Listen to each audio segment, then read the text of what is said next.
Hello guys and welcome back to yet another video from our channel Anshika marketing. इस बार हमारी जो video है वो रिलेशंस के बाद वाले टॉपिक यानी कि फंक्शंस पर होने वाली है।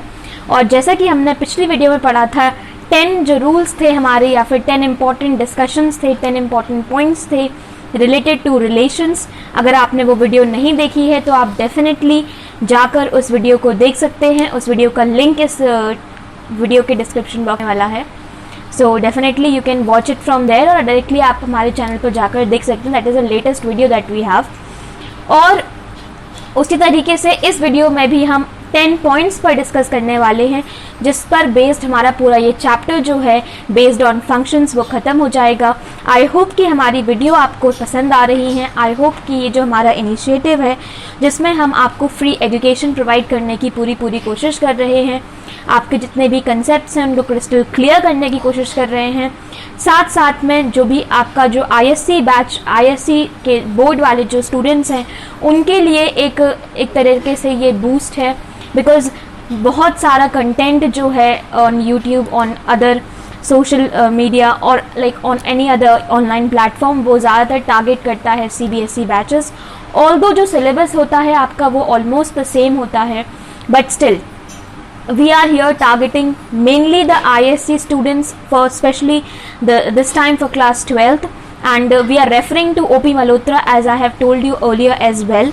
तो अगर आप चाहें तो बुक से जो भी आपको क्वेश्चंस आ रहे हैं या फिर आप जो भी क्वेश्चन सॉल्व कर रहे हैं उससे जो भी आपको डाउट्स आ रहे हैं definitely you can ask them. और अब बिना किसी फर्दर डिले के let's start with this video. और हम इसमें पढ़ने वाले हैं एवरीथिंग रिलेटेड टू फंक्शंस जो आपको ज़रूरत पड़ने वाला है क्लास 12 की मैथ सॉल्व करने के लिए, so as to crack your board exams, so as to get very good and I would say so as to get full marks from the relations topic जो हम आज डील करने वाले हैं। And I am very much sure कि अगर आप सारी वीडियोज़ देखते हैं हमारी जो भी आने वाली हैं क्लास 12 मैथ से रिलेटेड, तो अगर आपने ये सारी वीडियोस देखी हैं तो आपके कंसेप्ट्स बहुत ज़्यादा क्लियर होने वाले हैं। साथ साथ में I am very much sure कि you can score very and very good marks in your class 12th board exam. And let's start with the video therefore. Okay, तो हम लोग पढ़ने वाले हैं किसके बारे में? फंक्शंस के बारे में। तो हमारा जो फर्स्ट पॉइंट है आज का वो यही है कि फंक्शंस होते क्या हैं, what do we mean by functions. तो मैं यहाँ पर लिखने वाली हूँ कि फंक्शंस क्या होते हैं। फंक्शंस को डिफाइन करने के लिए मेरे को 2 पॉइंट्स पर बात करनी होगी। वो 2 पॉइंट्स क्या होते हैं? पहला पॉइंट मेरा ये होता है कि जो फंक्शन है वो एक रिलेशन ही होता है। पिछले चैप्टर में हमने डील किया रिलेशंस पर। रिलेशंस क्या होते हैं? हमारा एक सेट होता है किसी एक ऑर्डर्ड पेयर का। जो हमारा सेट होता है ऑर्डर्ड पेयर का उसको हम लोग क्या बोलते हैं? रिलेशन बोलते हैं। और एक स्पेशल टाइप ऑफ रिलेशन को हम लोग क्या बोलते हैं? फंक्शन बोलते हैं। इसमें क्या होता है कि जो भी हमारी रिलेशन है उसका जो भी हमारा जो डोमेन पार्ट था यानी कि जो सेट था हमारे फर्स्ट एलिमेंट्स का, मैं ऐसे समझाती हूँ, जो हमारा सेट था फर्स्ट सेट था हमारे एलिमेंट्स का, लेट्स से वो क्या था? हमारा सेट ए था। ये जो ए सेट होता है इसको हम लोग ऑल्दो डोमेन बोलते हैं। जितने भी एलिमेंट्स इसमें लाई करते हैं, पहली चीज तो ये कि इन सबका कुछ ना कुछ रिलेशन होना चाहिए एलिमेंट्स फ्रॉम सेट बी के साथ में। This is a mandatory thing over here कि जितने भी एलिमेंट्स हैं हमारे डोमेन में, जितने भी एलिमेंट्स लाई करते हैं सेट ए में, उनका कुछ ना कुछ रिलेशन होना ही चाहिए from the elements of set B. This is our first condition कि हमारे जितने भी एलिमेंट्स हैं, लेट्स से यहाँ पर एलिमेंट्स हैं मेरे A B C and here I have 1 2 3 4, let's say जितने भी एलिमेंट्स हैं ये किसी तरीके से किसी ना किसी रिलेशन के साथ में सेट बी के एलिमेंट से कनेक्टेड है। तो ये हमारा फर्स्ट पॉइंट था फंक्शन का कि अगर ये कंडीशन फुलफिल होती है तो हमारा फंक्शन कहलाएगा, अदरवाइज हम उसको फंक्शन नहीं बोल सकते हैं। मेरी जो सेकंड आर्बिट्री कंडीशन या फिर सेकंड मैंडेटरी कंडीशन जो होती है so as to define a function, वो ये होती है कि जो भी मेरे एलिमेंट्स थे डोमेन के वो यूनिक एलिमेंट्स के साथ कनेक्टेड हो सकते हैं। इसका ये मतलब होता है कि मेरा अगेन सेट ए है एंड सेट बी है, इसमें मेरे एलिमेंट्स हैं ए बी सी, यहाँ पर मेरे एलिमेंट्स हैं 1 2 एंड 3 ऐसा कभी भी पॉसिबल नहीं है कि एक ही इमेज एक 1 हो जाए। इसकी जो कनेक्शन होता है इससे हम क्या बोलते हैं, इसको इमेज बोलते हैं।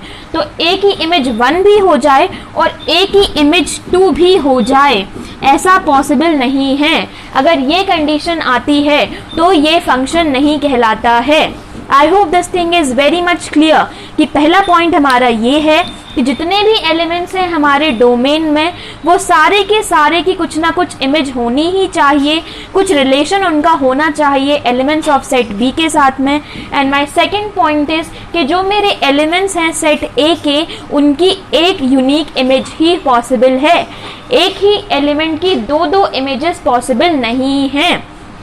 बट अगर मेरे पास कुछ इस तरीके से दिख रहा है सेट ए और ये सेट बी, जिसमें मेरा ये और ये दोनों ही किसी एक एलिमेंट के साथ कनेक्टेड हैं और ये वाला सेट सी किसी और के साथ कनेक्टेड है जो सी एलिमेंट है, तो ये वाली कंडीशन जो है ये मेरे ऊपर के दोनों क्राइटेरिया को फॉलो करती है एंड दस ये जो है मेरा रिलेशन कहलाता है।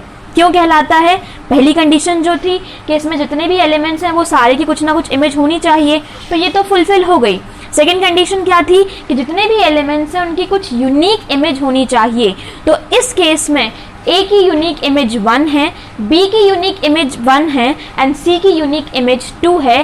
किसी भी एक एलिमेंट की, लेट्स से ए, इसकी 2 इमेजेस नहीं है, इसकी सिर्फ क्या है, 1 इमेज है and therefore this is a function, this is not a function. This was my first point कि हमारा फंक्शन क्या डिफाइन होता है, जो कि हमने 2 बेसिस पर डिफाइन किया। फर्स्ट कि जितना भी डोमेन है वो सारा का सारा यूज्ड अप होना चाहिए। सेकेंड कि जितने भी एलिमेंट्स हैं डोमेन में उनकी एक यूनिक इमेज होना चाहिए सेट बी के एलिमेंट्स में, यानी कि जो हमारा कोडोमेन कहलाता है, जो कि हमारा नेक्स्ट पॉइंट है कि डोमेन, रेंज एंड कोडोमेन क्या होता है। So moving on to our next point which is what do we mean by domain, codomain and let's say range. मैं 2 एग्जाम्पल्स के थ्रू इसको समझाऊंगी। Okay, so let's talk about this thing. Let's say कि हमारा ये पहला एक set दिया हुआ है ए, दूसरा सेट दिया हुआ है बी। इस सेट में मैंने पिछला एग्जाम्पल लेके चलती हूँ, ये मेरा एग्जाम्पल था। इसमें मेरे जो सेट ए के एलिमेंट्स थे ए बी एंड सी और सेट बी के एलिमेंट्स थे 1 2 एंड 3, इजंट इट? तो अब क्या करना है मेरे को कि लेट्स से मेरी एक फंक्शन है जो इस तरीके से डिफाइन है। ये मेरा केस ए लेके चलती हूँ मैं, ये केस ए है जिसमें मेरा फंक्शन क्या है, इस तरीके से डिफाइन है कि ए की रिलेशन है 1 से, बी की रिलेशन है 2 से एंड सी की रिलेशन है 3 से। इस केस में क्या होगा कि जो भी मेरा सेट ए होता है, जितना भी मेरे जो एलिमेंट्स आते हैं सेट ए के अंदर, उनको हम बोलते हैं डोमेन ऑफ दैट फंक्शन। क्या बोलते हैं? डोमेन। तो हमारे डोमेन के एलिमेंट्स क्या हो जाएंगे मेरे पास, A B and C. This is my domain of this function. जो भी हमने फंक्शन डिफाइन किया, ये एक फंक्शन है, इस फंक्शन की डोमेन क्या है, डोमेन एलिमेंट्स क्या है, ए बी एंड सी। अब इस केस में जो हमारी रेंज होती है, रेंज का क्या मतलब होता है, जो भी हमारी इमेजेस निकल कर आती हैं सेट बी के जो एलिमेंट्स हैं उनमें से जो भी इमेजेस होती हैं उनको हम लोग बोलते हैं रेंज। तो इसमें इमेज कौन सी है हमारी, 1 2 एंड 3, ये क्या हो जाती है, हमारी रेंज कहलाती है। ये क्या होती है, रेंज होती है, जो कि क्या है, इमेजेस हैं किसकी, जो हमारे ऑब्जेक्ट्स थे, जो हमारे एलिमेंट्स थे सेट ए में, उनकी जो भी इमेज निकल कर आती हैं उनको हम लोग क्या बोलते हैं, रेंज बोलते हैं। एंड माई थर्ड पॉइंट कि हमारा कोडोमेन क्या होता है, जो भी सेट बी है उस पूरे सेट को क्या बोला जाता है, कोडोमेन बोला जाता है। सो कोडोमेन क्या हो जाता है, कोडोमेन इज बेसिकली क्या है हमारा 1 2 एंड 3, जो कि एंटायरली हमारा सेट बी होता है। तो पूरे सेट ए को डोमेन बोलते हैं, this is the domain portion. पूरे सेट बी को हम लोग क्या बोलते हैं, कोडोमेन बोलते हैं। और जो हमारे जितनी भी इमेजेस निकल कर आती हैं उसको हम लोग क्या बोलते हैं, रेंज बोलते हैं। ये मेरा फर्स्ट एग्जाम्पल था। इसमें क्या हुआ कि इसमें जो रेंज थी वो कोडोमेन वो बराबर हो गई, इसमें रेंज और कोडोमेन क्या हो गई है, बराबर हो गई है। कुछ केसेस ऐसे भी आते हैं जिसमें रेंज और कोडोमेन बराबर नहीं होती है, तो मैं उनका एग्जाम्पल लूंगी। लेट्स टेक यहाँ पर हमारा कि इसी में मैं ऐड कर लेती हूँ 4।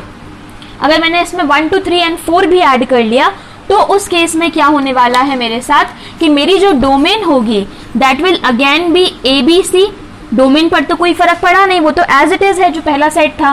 देन हमारी जो रेंज होगी वो क्या होगी, जो भी हमारी इमेजेस हैं, इमेजेस कौन है 1 2 एंड 3, सो 1 2 एंड 3। और हमारी कोडोमेन क्या हो जाएगी इस केस में, कोडोमेन यानी कि set B which is 1 2 3 and 4। तो इस वाले एग्जाम्पल में क्या हुआ कि रेंज और कोडोमेन की वैल्यूज अलग अलग आई, बल्कि पिछले वाले केस में क्या था कि रेंज और कोडोमेन क्या था, बराबर आया था। आई होप ये तीनों टर्म्स बहुत ज्यादा क्लियर हो चुके हैं। इसके बाद हम मूव ऑन करेंगे टू द थर्ड पॉइंट, जिसमें हम बात करने वाले हैं टाइप्स ऑफ रिलेशंस की, सॉरी टाइप्स ऑफ फंक्शंस की। कितने टाइप के फंक्शंस होते हैं हमारे पास, मेनली हमारे पास 4 टाइप के फंक्शंस होते हैं। होते तो 2 टाइप के हैं और उन 2 से बन जाते हैं 4 टाइप के फंक्शंस। तो वो 4 टाइप के फंक्शंस कौन से होते हैं। पहला फंक्शन होता है मेरा 1 1 फंक्शन, दूसरा होता है मेरा many one फंक्शन, तीसरा होता है मेरा on to function and the fourth type of function जो मेरा होता है दैट इज into फंक्शन। ये 4 टाइप होते हैं। 1 1 नाम से समझ में आ रहा है कि एक एलिमेंट सेट A का उसकी रिलेशन है कुछ ना कुछ किसके साथ, एक एलिमेंट के साथ सेट B के। many one यानी कि many जो एलिमेंट्स हैं सेट A के उनकी रिलेशन है कुछ सेट B के एक एलिमेंट के साथ में। ऑन टू फंक्शन जो होता है उसमें हमारे जितने भी एलिमेंट्स होते हैं कोडोमेन के वो सारे के सारे क्या होते हैं, एक इमेज होते हैं एलिमेंट्स ऑफ सेट A के। और इनटू फंक्शन क्या होता है, इसका उल्टा, यानी कि जो कोडोमेन होते हैं इसमें कुछ ना कुछ एलिमेंट ऐसा रह जाता है जो कि क्या होता है, इमेज नहीं बन पाता है एलिमेंट्स ऑफ सेट A का। तो इसको हम लोग थोड़ा सा हल्का सा डिटेल में पढ़ने वाले हैं। यहाँ पे मैं देखने वाली हूँ टाइप्स ऑफ हमारे टाइप्स ऑफ फंक्शंस कितने हैं। पहला फंक्शन कौन सा है, मैंने बोला 1 1 फंक्शन। दूसरा कौन सा है मेरा, many one फंक्शन। तीसरा फंक्शन कौन सा होता है मेरा, on to फंक्शन। और फोर्थ फंक्शन क्या होता है मेरा, into फंक्शन। तो ये मेरे 4 टाइप ऑफ फंक्शंस होते हैं, 1 1 function, many one function, on to function and into function. Let's talk about the 1 1 function. 1 1 function नाम से समझ में आ रहा है कि 1 element of set A connected to 1 element of set B। Simple, क्या सिंपल है इसमें कि A की रिलेशन 1 के साथ, B की रिलेशन 2 के साथ, C की रिलेशन 3 के साथ। ये मेरा क्या हो गया, 1 1 फंक्शन हो गया। वही मैं आती हूं onto function, sorry many one function पर। तो many one फंक्शन का क्या मतलब है, many elements of A are connected to some element of B। many elements, ये जो many elements दिख रहे हैं मेरे को, यानी कि 2 एलिमेंट है इस केस में, तो many elements of my domain are connected to some element of codomain। इस केस में रिलेशन जो मेरी फंक्शन है वो क्या होने वाला है, A1 है, B1 है एंड C2 है। तो इन दोनों में अंतर क्या आया कि इसमें जो हमारे जो डोमेन वाला पोर्शन होता है वो तो अलग होता ही है फंक्शन के केस में। तो यहाँ पर भी ABC अलग अलग था, यहाँ पर भी क्या हुआ, ABC अलग अलग हुआ।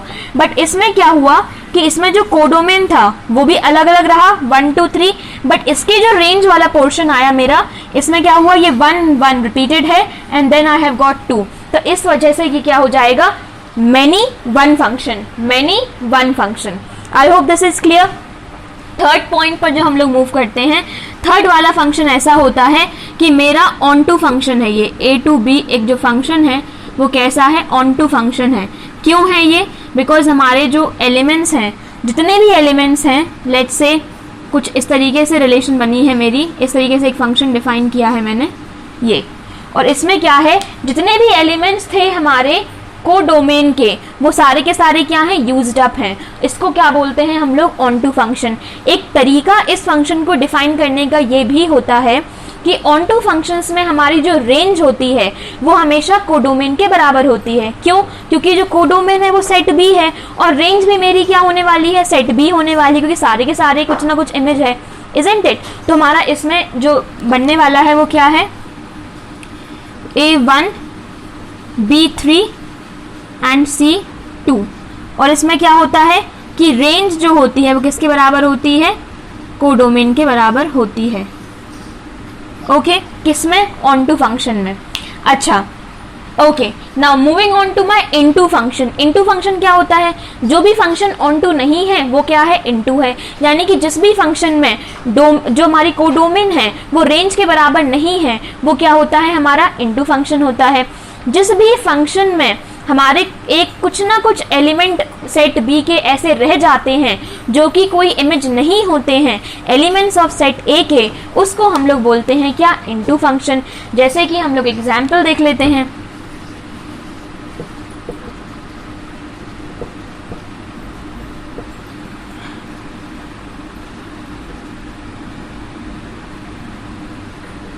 ये मेरा एक एग्जाम्पल है। इसमें क्या हुआ कि ये जो 3 था ये तो किसी की इमेज बना ही नहीं, तो इस 3 की वजह से ये फंक्शन कैसा हो जाता है, इनटू फंक्शन। कैसा हो जाता है ये, इनटू फंक्शन। इसका मेरा क्या हो जाएगा, ये A1 then B2 and C2। 3 नहीं आया इसमें, इसलिए ये कैसा हो गया, इनटू फंक्शन। और जो हमारे इनटू फंक्शंस होते हैं वो क्या होते हैं, एक प्रॉपर सबसेट होते हैं सेट बी के। प्रॉपर सबसेट क्यों है, क्योंकि प्रॉपर सबसेट वो होते हैं जिसमें एक ना एक एलिमेंट रह जाता है which is not equal to the set itself. उसको हम लोग क्या बोलते हैं, प्रॉपर सबसेट। इस वजह से क्या हुआ कि हमारा जो इनटू फंक्शन था वो क्या कहलाता है, एक प्रॉपर सबसेट कहलाता है। किसका, इनटू फंक्शन एक प्रॉपर सबसेट कहलाता है हमारा जो सेट बी है उसका, यानी कि हमारे जो कोडोमेन है उसका। और इस केस में range is not equal to the codomain. Of course हमको ये दिखाई दे रहा है यहाँ से। ओके, एक और चीज मैं यहाँ बताऊंगी कि जो हमारे 1-1 फंक्शन होते हैं इसको हम लोग बोलते हैं इंजेक्टिव फंक्शन या फिर इंजेक्शन। क्या बोलते हैं इसको, इंजेक्टिव फंक्शन या फिर injection. Sorry, I am so sorry over here. These functions जो होते हैं हमारे 1-1 फंक्शंस जिसको हम लोग बोलते हैं, इनको हम लोग यस इंजेक्टिव फंक्शंस बोलते हैं।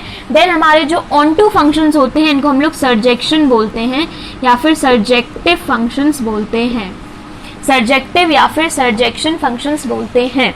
और जो भी फंक्शन 1-1 एंड ऑन टू होता है साथ में, उस फंक्शन को क्या बोला जाता है, बाइजेक्टिव फंक्शन बोला जाता है।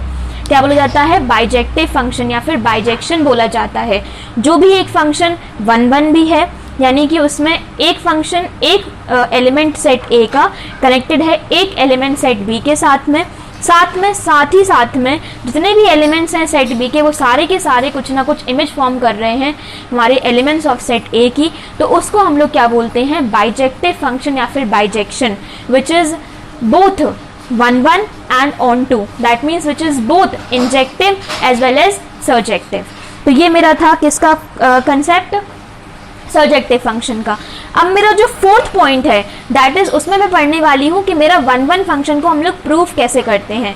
इससे बेस बहुत सारे क्वेश्चंस आते हैं कि प्रूफ करिए कि वेदर द फंक्शन इज 1-1 और not, whether the function is onto और नॉट। तो इस पर बेस्ड हमारा 4th पॉइंट है विच इज कि हम लोग प्रूफ कैसे करते हैं कि हमारा फंक्शन क्या है, 1-1 है, यानी कि हमारा फंक्शन कैसा है, इंजेक्टिव है, या फिर हमारा फंक्शन इंजेक्टिव नहीं है। कुछ इसके 2-3 स्टेप्स होते हैं वो हम लोग जल्दी से डिस्कस करने वाले हैं। So let's move on to that. I hope ये जो टाइप्स है फंक्शन का ये बहुत ज़्यादा क्लियर है आपको, आप नोट डाउन भी कर सकते हैं। ऑल्दो मैंने थोड़ा सा पोर्शन इसका हटा दिया है, but still you can note it down, you can pause the video and note it down, और you can even take the screenshot if you want.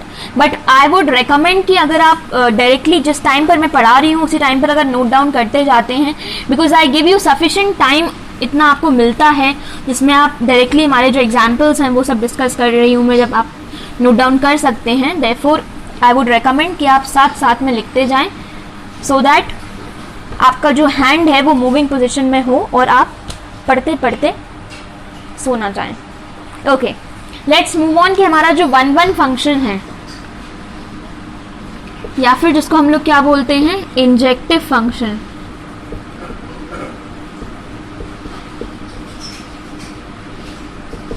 इसको हम लोग प्रूफ कैसे करते हैं। कुछ स्टेप्स हैं बताती हूँ मैं, और जल्दी से ये टॉपिक जो है खत्म होने वाला है। This is by the way the 4th one. Okay, इसमें क्या करा जाता है, पहले हम लोग कोई 2 एलिमेंट्स मानते हैं, आर्बिट्री एलिमेंट्स। लेट से हमने एलिमेंट्स माने x and y, so let the elements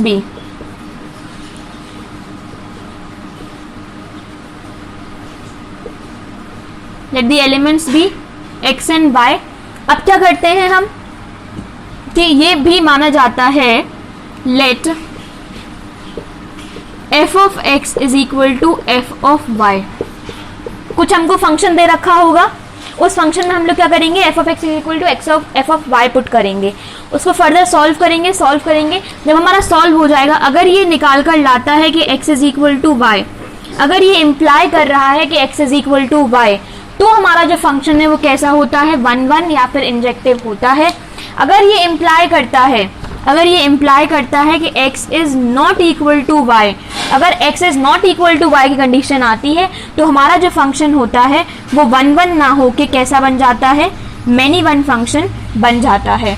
अगर f of x is equal to f of y ये इम्प्लाई करता है कि x is equal to y, तो हमारा फंक्शन जो है वो 1 या फिर इंजेक्टिव होता है। अदरवाइज हमारा जो फंक्शन है वो मैनी वन हो जाता है।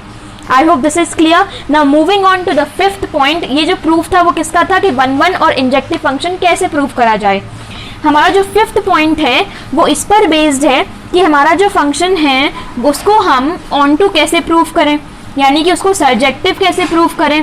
तो वो करने के लिए हमारे पास जो मेथड है वो क्या होता है, सर्जेक्टिव प्रूफ करने के लिए हम लोग क्या करते हैं,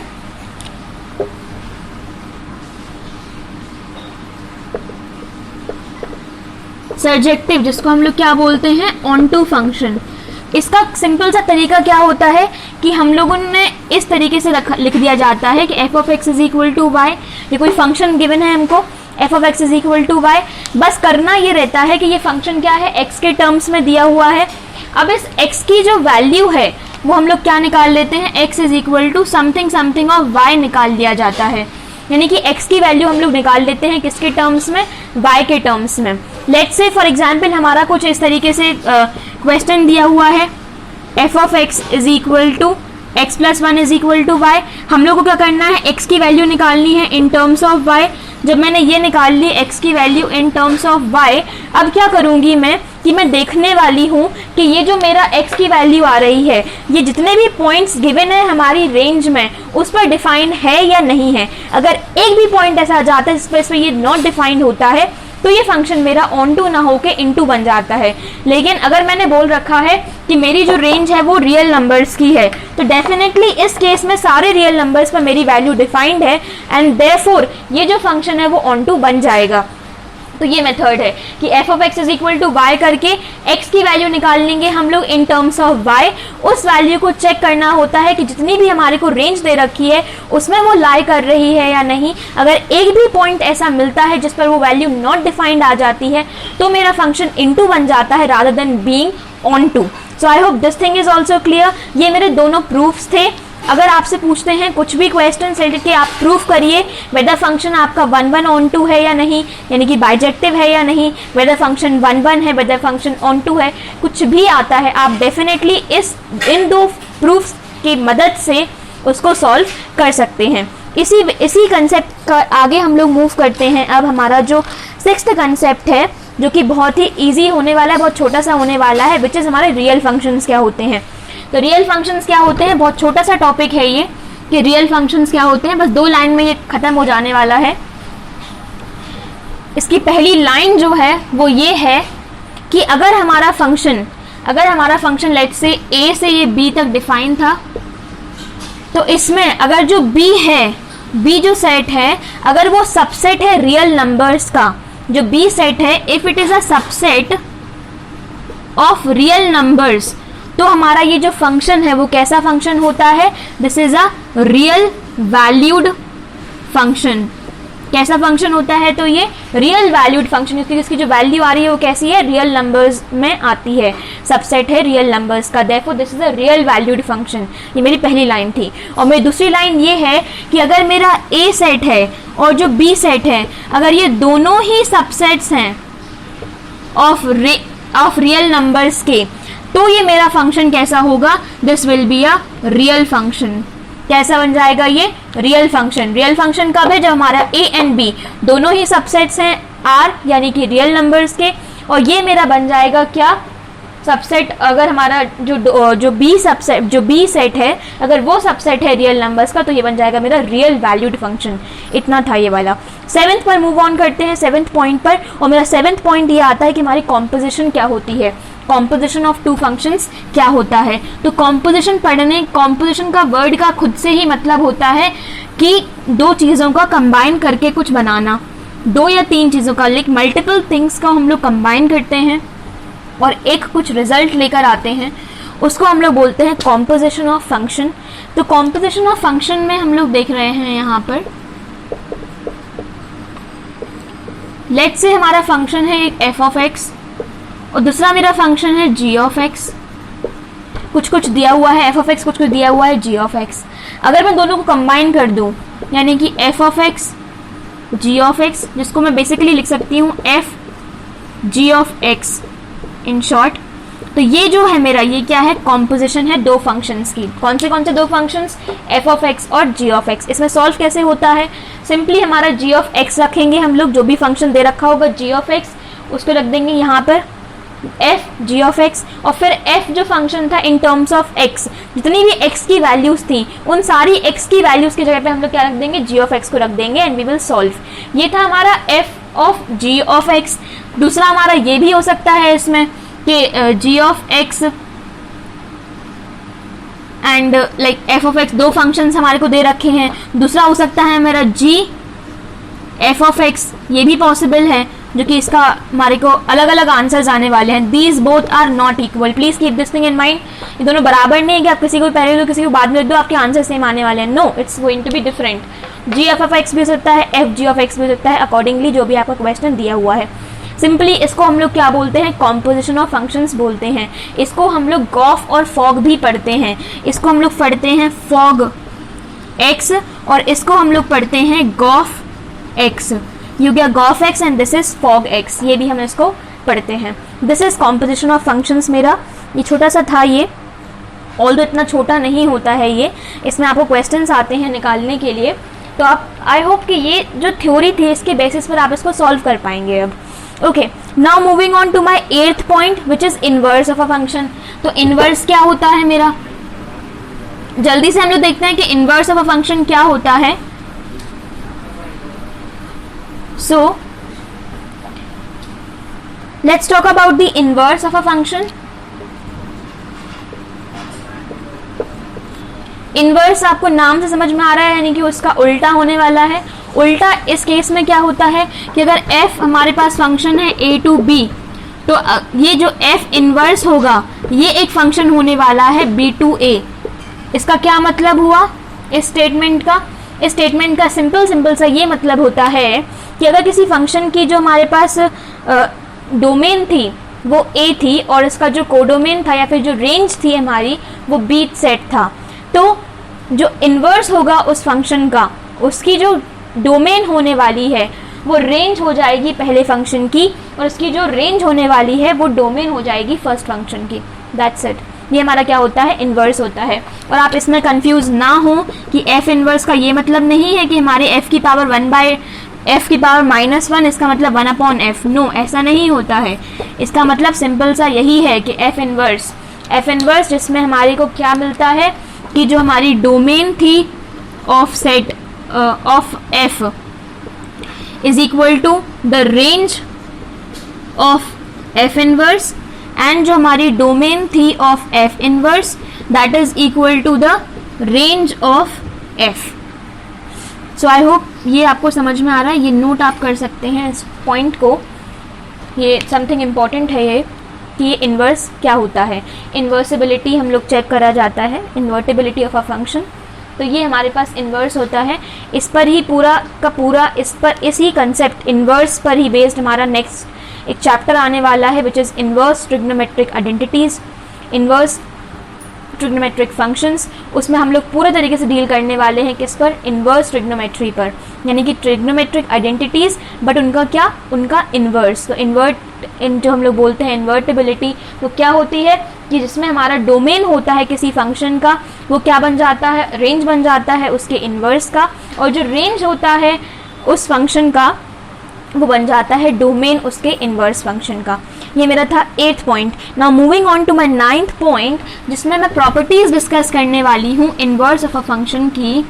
तो इसमें कुछ प्रॉपर्टीज हैं इन्वर्स ऑफ अ फंक्शन की जो आप याद रख सकते हैं, and the properties being, my first property is कि जो हमारा 1-1-on-2 फंक्शन होता है, यानी कि 1-1-on-2 जिसका मतलब होता है बाइजेक्टिव फंक्शन, तो एक बाइजेक्टिव फंक्शन ही मेरा एक इन्वर्स फंक्शन यानी इन्वर्टिबिलिटी को होल्ड करता है. So only my bijective functions which are 1-1 functions and on-2 functions, they can hold the condition of invertibility, यानी कि उनका ही इन्वर्स एग्जिस्ट करता है. बाकी जो फंक्शंस होते हैं, इन-2 फंक्शंस हो गए हमारे पास, many one फंक्शन हो गए, इनके इन्वर्स एग्जिस्ट नहीं करते हैं. So for a function to have its inverse, this is a mandatory condition कि वो कैसा होना चाहिए, 1-1-on-2 होना चाहिए. सेकेंड पॉइंट, जो भी हमारे मेनी 1-on-2 फंक्शंस होते हैं, यानी कि जो 1-1-on-2 यानी जो बाइजेक्टिव फंक्शंस नहीं होते हैं, उनका इन्वर्स एग्जिस्ट नहीं करता है टिल द टाइम उनकी जो हमारी डोमेन है वो क्या है, रेस्ट्रिक्टेड नहीं है. अगर आप उनकी डोमेन को रेस्ट्रिक्ट नहीं करेंगे तो वो उसका इन्वर्स एग्जिस्ट करना पॉसिबल नहीं है. इन्वर्स सिर्फ और सिर्फ बाइजेक्टिव फंक्शंस का एग्जिस्ट करता है. माय थर्ड प्रॉपर्टी, और थर्ड प्रॉपर्टी बहुत ही सिंपल सी प्रॉपर्टी है कि एफ इनवर्स का जो इन्वर्स होता है वो फंक्शन के बराबर होता है, यानी कि फंक्शन का इन्वर्स का भी इन्वर्स किसके बराबर होता है, फंक्शन के बराबर होता है. ये 3 पॉइंट्स थे मेरे, ऑल्दो ये 2 ही थे. पहला कि जो बाइजेक्टिव फंक्शंस होते हैं उनके इन्वर्स एग्जिस्ट करते हैं, और सेकंड कि किसी फंक्शन का जो इन्वर्स है उसका भी जो इन्वर्स है वो हमेशा किसके बराबर होता है, फंक्शन के बराबर होता है. नाउ ये हमारे पास हो गया. और जो भी हमारे जो बाइजेक्टिव फंक्शन जो मैंने बताया उनका जो इन्वर्स होगा वो कैसा होगा, एक यूनिक होगा, और वो भी कैसा होगा, बाइजेक्टिव होगा, यानी वो भी कैसा होगा, 1-1-on-2 होगा, प्लस वो यूनिक होगा. कैसा होगा, वो यूनिक होगा.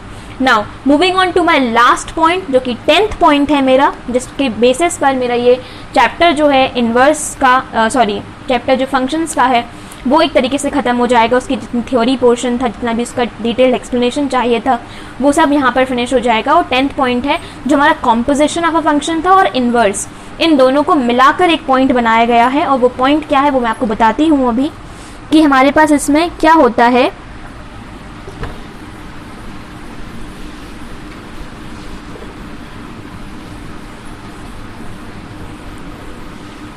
Composition of a function and inverse of a function, इन दोनों को मिलाकर हमारे पास एक चीज़ आती है, और वो क्या होती है कि अगर हमारे पास एफ जी ऑफ एक्स बराबर है जी एफ ऑफ एक्स, जो कि बराबर है एक्स के, जो कि क्या है, बराबर है एक्स के, तो इस केस में फंक्शन का इन्वर्स एग्जिस्ट करता है. और वो क्या होता है कि f बराबर होता है g इन्वर्स के, और g बराबर होता है f इन्वर्स के. f बराबर होता है g इन्वर्स के और g बराबर होता है f इन्वर्स के. कब, जब हमारा f g ऑफ x बराबर होता है किसके, g f ऑफ x के, जो कि बराबर होता है x के. x जो कि हमारा यहाँ पर क्या है, वेरिएबल है जिस पर हम बेस्ड क्वेश्चन सॉल्व कर रहे हैं. और यहाँ पर हमारे को ये चैप्टर समाप्त हो जाता है. We are done with this chapter. पूरी थ्योरी हमारी इसमें हो चुकी है. अब आपको जब आप क्वेश्चंस लगाने वाले हैं, अगर आपको डाउट्स आते हैं, definitely you can comment them down in the comment section. आप हमको फॉलो कर सकते हैं फेसबुक पेज पर. आप हमारे चैनल को डेफिनेटली सब्सक्राइब कर सकते हैं जिससे कि आपको फर्दर वीडियोस मिलती रहें. साथ साथ में आप जो हमारी वीडियो हैं जो आपको पसंद आती हैं, आप उनको लाइक कर सकते हैं, so that we can know कि yes you are being benefited by them. You can share to your friends, to your relatives, to the people whom you want that they can also study for free, of course, and be a part of this initiative of providing free education to all. And I hope you like our videos. Definitely you can like, share and subscribe once again to our channel. Thanks for watching. Happy learning.